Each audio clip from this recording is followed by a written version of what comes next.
Ilang beses na kitang pinag-inanay, pero hindi mo pa rin inaayos ang pagiging guardian angel. Trabaho mong magbantay at kumabay sa kanila. Kaya nga, guardian angel, palaging napapahamak ang mga pinababantayan mo sa iyo. Yung isa, muntik nang atakin sa puso dahil hinayaan mong mahalin niya ang maling tao para sa kanya. Wait! Nag-warning ako. Puro red flags kasi yung boyfriend niya. Pero dapat lang yun para matuto siya. Ang problema kasi sa mga tao, masyadong emosyonal.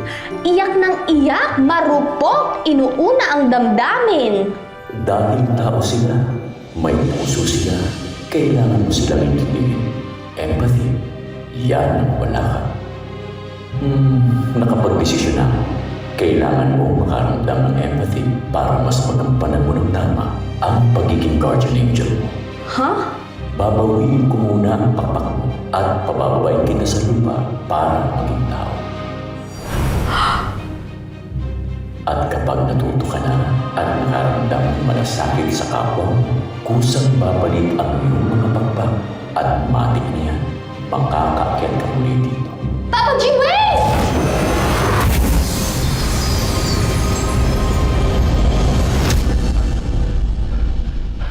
Ano yan?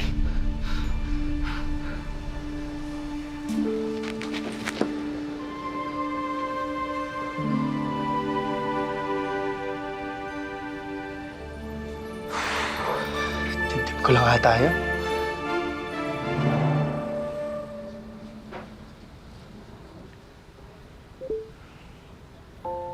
Malakas pa din ang tibok ng puso ko para sa'yo, Julie.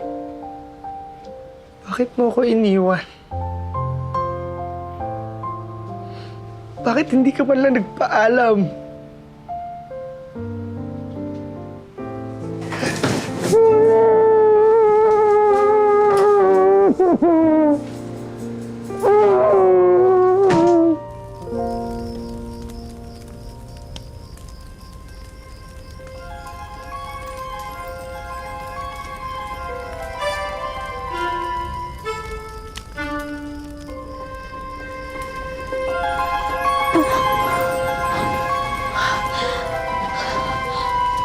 Papa G, ang sakit nun.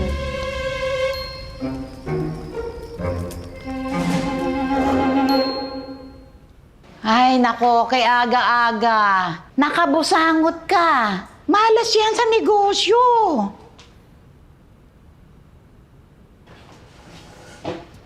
Nag-reply na ba? Apo, baka dapat mag-move on ka na. 3 months na eh. Wala na yan. Baka busy lang, La. Ay, nag-aalala na ako sa'yo, Apo. Baka magkasakit ka niyan. Napatunayan mo na mahal mo siya. Ilang beses na.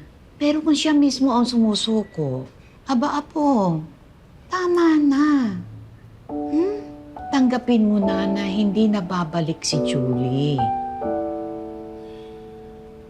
La, Dahan-dahan lang, Apo. Kaya mo yan.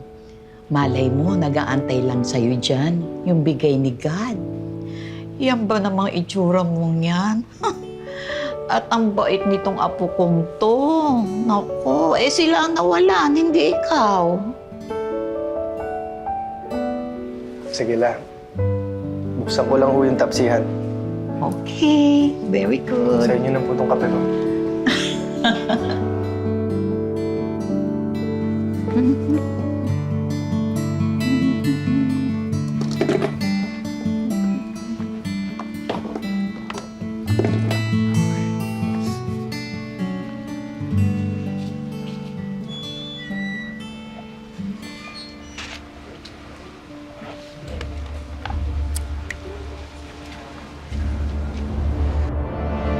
May patay! Lola!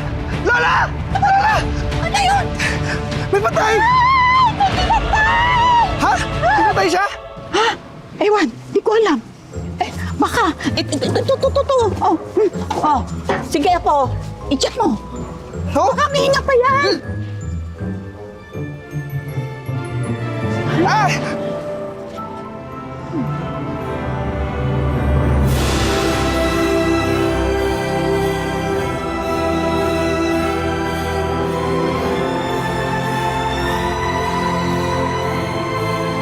Anghel? Alam mo,